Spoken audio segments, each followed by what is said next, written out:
Welcome back, everybody. Great to have you with us on the program. This Week in America. Our website is thisweekinamerica.us.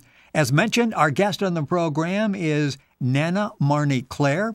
She is an author, a poet, a traveling missionary. One of her new books is called The Dirty Rose. That's what we'll be talking about on the program today. It's the story of Rhoza Brown. Throughout her little life, Rhoza Brown felt worthless, rejected, and unloved. The very people she looked to for guidance and encouragement abused and tormented her. In the book, The Dirty Rose, the book tells of her struggles to overcome the dejection and pain of her childhood years. The story relates her journey to overcome her guilt and shame as she searches for restoration and healing. The author of the book, Nannah Marnie-Claire, with us from England on This Week in America. Hi, Nannah. Welcome to the program. It's great to have you with us. Hi, Rick. Lovely to join you. It is an excellent book, and it's absolutely riveting, a very powerful book.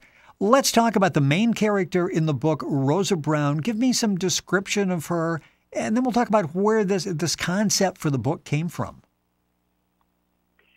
Well, during my professional life, I was fortunate enough to work with many people, lots of damaged women, female, and in many ways Rhoza Brown is a bit of every woman.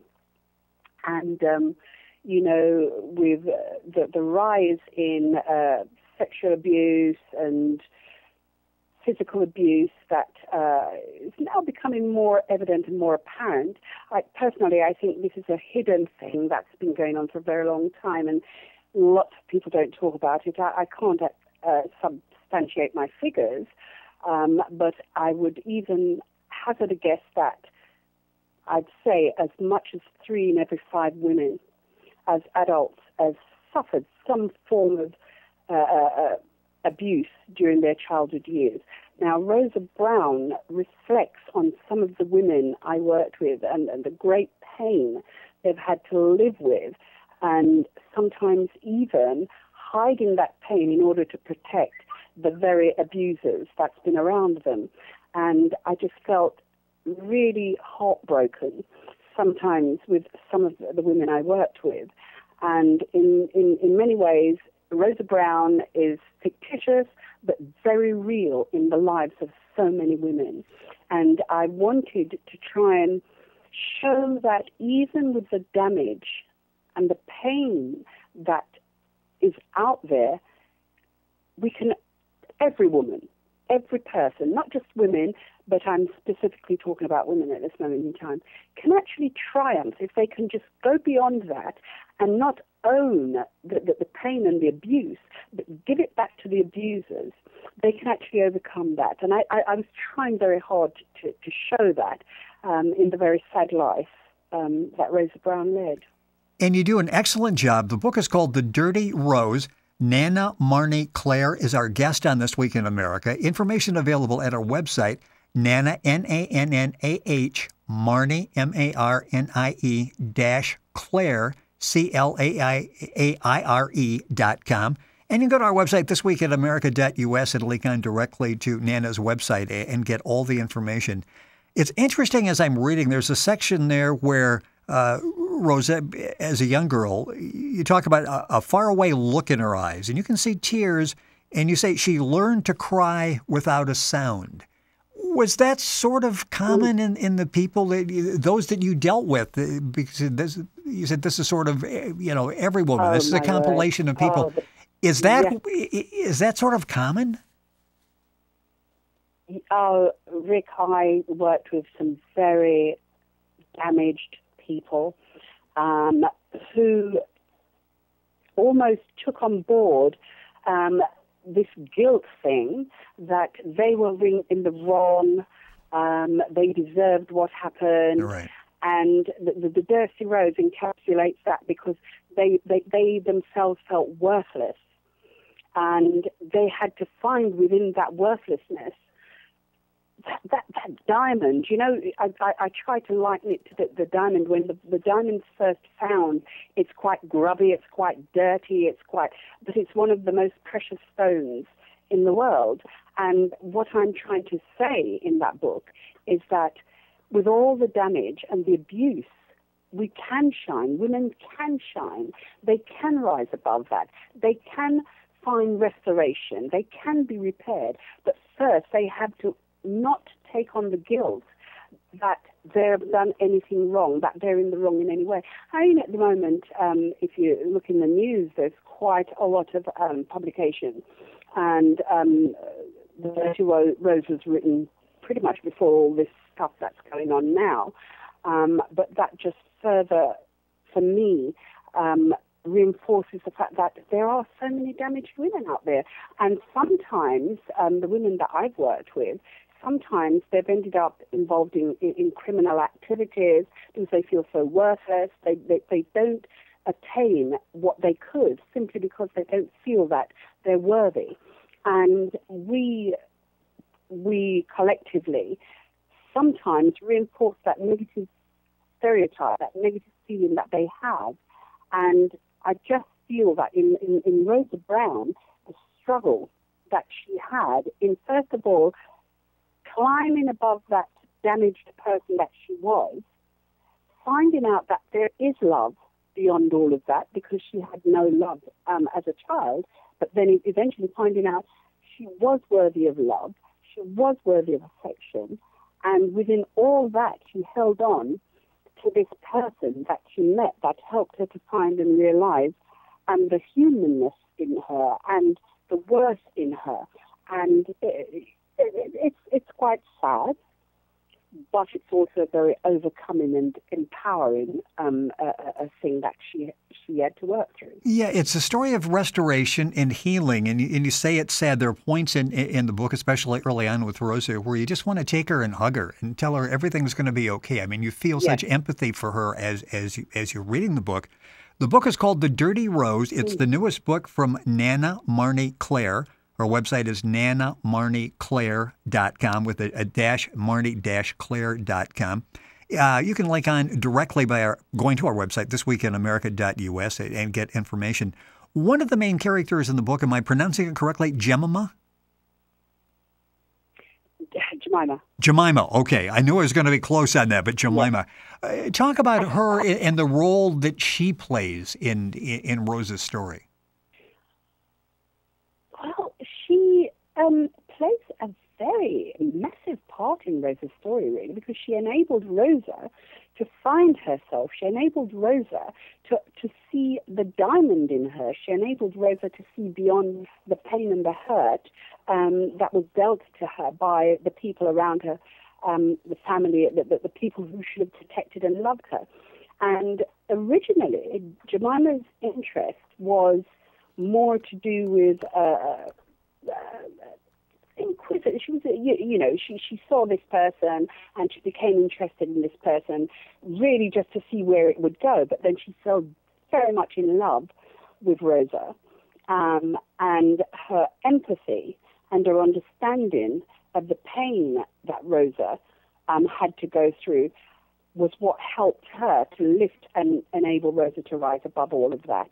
And it's interesting because her husband They became quite close. They became very, very close. Yes, and Jemima is juggling this want for this relationship with Rhoza, and her husband is really against this. So she had to sort of hide this relationship as it was developing. Don't want to give away too much in the book, but it's really a powerful book. Rhoza Brown, the main character. The name of the book is called The Dirty Rose. Information available at our website, thisweekinamerica.us. You can link on directly to Nannah's website, and Nannah Marnie-Claire is our guest on the program. What kind of feedback are you getting with the book, The Dirty Rose? Well, surprisingly enough, The Dirty Rose hasn't received the exposure that it should have received, but the feedback I've had thus far really is people actually saying, look, I can identify with some of this. And they want to know more about this person and trying to explain to people, well, on the one hand, this is a fictitious person, but on the other, every fairy tale has a reality. It all begins with something. So, I've had quite a few people say, I recognize someone in Rhoza Brown, or I have a story just like Rhoza Brown. And it just makes you realize that we can be so closed off, and the very people we're standing next to, there's so much pain out there, so much hurt out there. And if only we can just, in many ways, allow people to share their pain and let it go without either demonizing them or judging them. Because in the case of Rhoza Brown, that's what happened with her. And she had to learn to love herself. She had to learn who she was. She had to learn to discover herself. And Jemima she was a visitor rather than a national. And her husband really wanted to protect her in the beginning, but he himself became very much akin to and caring towards Rhoza in the end. It's interesting to watch that transformation. The book is very powerful. It's called The Dirty Rose. And I'm assuming there are a number of people that are reading it can relate to that story and still somewhat reluctant to bring it about. I think maybe one of the good things with the publicity you mentioned over the last couple of years, as people who have gone through this now finally feel like, okay, maybe it's time that I acknowledge what I've been through and I can deal with it. In the book, again, it's searching for restoration and healing. How long did it take you to write this book? How long have you been working on this concept? A few years, to be honest with you, because whilst it might seem it's something that comes easily and flows easily, you're talking about some real pain and some real hurt and some real people out there, some of whom, whilst I might not have labeled it on anyone in particular, there are people out there who have a real experience of abuse, and it would have been nice to have found a way to create some sort of a forum, which is on the website. There's a section on the website called the Pain Engine. And, that was an attempt to create a forum because there were people who had read the book who felt that they wanted to talk more. And so I kind of invite people, and I still do invite people, if they want to talk to me. I don't have the answers.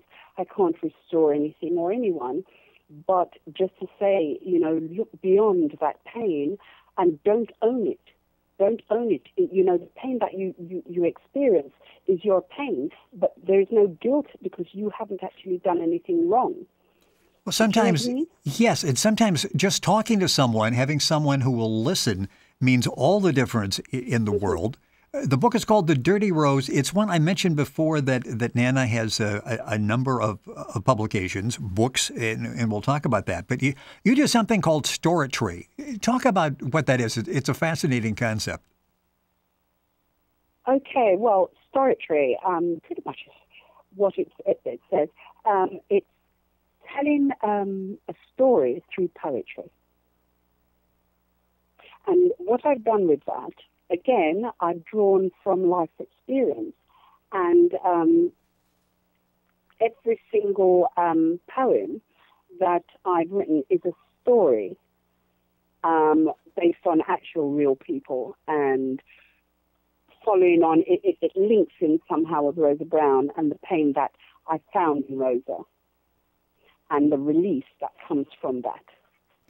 And all of that information is available at Nannah's website. I'll give you the full website and spell it out for you at the end of the interview here in a few minutes. But the website is nannahmarnie-claire.com. Link on directly at our website, thisweekinamerica.us.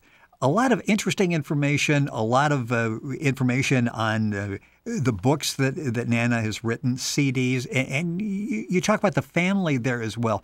Talk about some of the others, and your grandchildren are prominent on the website as well. Love those little kids. They're very cute. Yeah. Well, my grandson, I have two grandsons. Yes. And my grandson, my first grandson, really inspired me to write, inadvertently, really, because I used to look after him. And I found that, I tell him stories, but I just couldn't find the storybooks within the home, and so I used to make up stories for him. And I made up I think the first book is called The Sounds. And I told him, I made up this story for him. He always asked for this same story, but I couldn't remember it because I made it up. And so I started to write it down because he'd ask me, this one, Granny, this one. And I just couldn't tell him because I couldn't remember it. And he could. So he'd say, and what about this bit? So I wrote the first book, Sounds, for my grandson so that I could remember it when I told him the same story.